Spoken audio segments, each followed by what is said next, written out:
A lot of these fitness content creators are not telling you the truth. A lot of these motivational, healthy influencers, they're lying to you. But before I go any further, this video idea did not come from me. It came from Dreamstar7. They commented on one of my videos and said, make a video about what you eat in a day. I thought they was calling me fat, but when I re-look at the comment, they gave me a compliment and I didn't say thank you.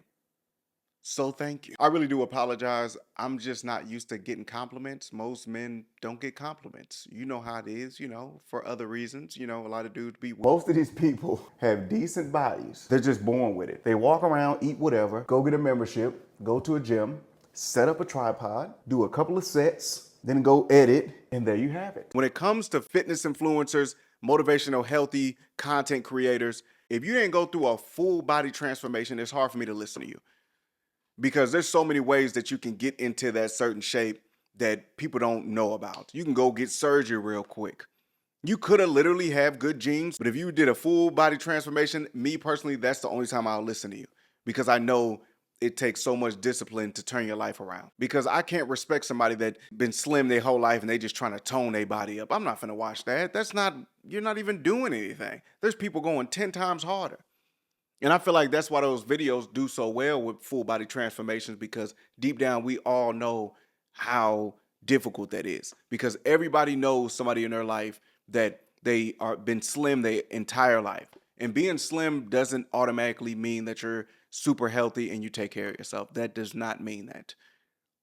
I mean, look at crackhead. But when I come across fitness influencer content, I always ask myself, are they trying to show off or are they trying to motivate us? Because if you look at the statistics, in America, 1 out of every 3 people are obese, okay, for a lot of reasons. As I'm going through life, I learned that a lot of people don't really have control in their life. And one of the things they can control is food. It's comfort food. People eat to get their stress levels down. Now, is it a good thing? Absolutely not.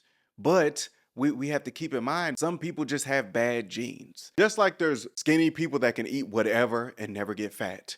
There has to be something on the other side of the spectrum, which means big people that they can eat once a day and they just be big. It happens. But the easiest thing to do is see somebody that's overweight and just assume that they're not trying or they're not disciplined. That's absolutely not true. And people need to say that more, not to make them okay with their situation. Is this some people have to try harder to get certain places. The sad part about it is if you're already overweight, if you're already out of shape, the real thing is everybody can't get the certain perfect body type. You can be in the gym just as much as somebody else, but if your genes or you have bad genes, you're kind of stuck with your body type and all you can do is slim down. That's it. I've seen people personally that was a little bit overweight and I'm not with them 24 hours a day, but you can tell that they was trying their best.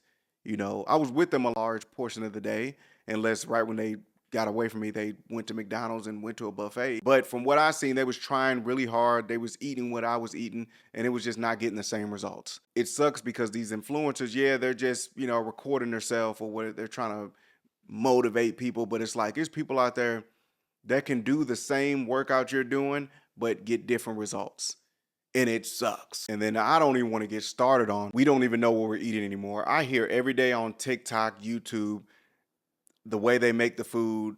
I don't want to talk about what McDonald's serves us because nobody knows. It's like as time goes on, we don't even know what we're eating anymore.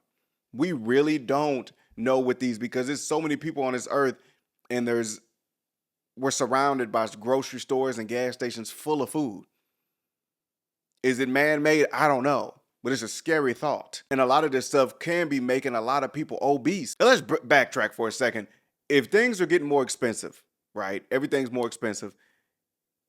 You're going to work extra harder. When are you going to have time, for one, to portion your food out on a healthy way and have time to go to the gym? I'm not making up excuses for anybody, but I really want to know, like,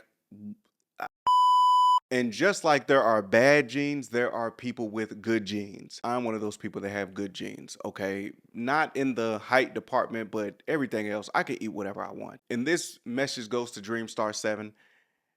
I can't really make a video saying what I eat in a day because I eat whatever. And that's not a good thing. I eat whatever I want, and that is not okay. I'm talking about snacky cakes. Have you ever had Banana Twins? They're amazing. Every time I come across somebody, they'll be like, "Oh, how many times you go to the gym?" I'll be like, "A couple times. That's it." I got lucky. Okay.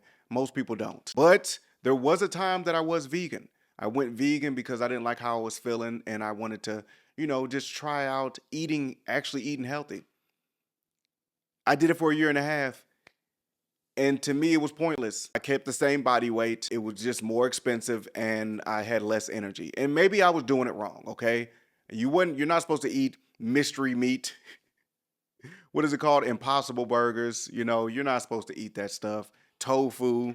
All that stuff is man-made stuff. Yeah, it may not have any meat involved with it, but they be adding all type of stuff. You're supposed to just really it's like having a second job when you're trying to eat healthy because you're surrounded by, especially if you're in America, you're surrounded by unhealthy stuff and it's so convenient. And the hardest thing was after working 2 jobs, working 48 hours a week, you really don't have time to like manage what you eat. You're kind of just like, I'm hungry, let me eat something so I can get back to work. I didn't really have time to portion this stuff. Okay, maybe I did have time and I was just being lazy. I don't know. When it comes to fitness influencers, motivational, healthy content creators, for one, they probably just want to do content creation, and that's the first step, being a fitness influencer. I'm sorry, it's the truth. For two, they probably have good genes, okay? And they've probably been toned their whole life and they just want to look a little bit better so they can fit in, their body just a little bit, just tweak their body up a little bit. And for three, everybody has different body types. All these personal trainers give you a list of things you can eat, you don't eat. Everybody's body's different. Yeah, there's probably different things you could do, and I know people go to school for it, but I don't know. It's just hard for me to believe there's a list of things that anybody can eat and they'll make everybody be decent. Everybody's body's different. I'm allergic to certain things. Let me not speak on this because I'm not really into it. But I don't really be upset with these influencers, these health influencers, because they might just love content creation. And the number one thing when people start recording themselves, they're like, what can I do? And if they already have a decent body, they're gonna be like, oh, okay, well, I can just record myself at the gym and make it more positive and motivational. Or they'll do vlogs of lifestyle, or they'll create a podcast. The main thing is try your best, and that should be more than enough. I would never understand the purpose of posting your self-workout.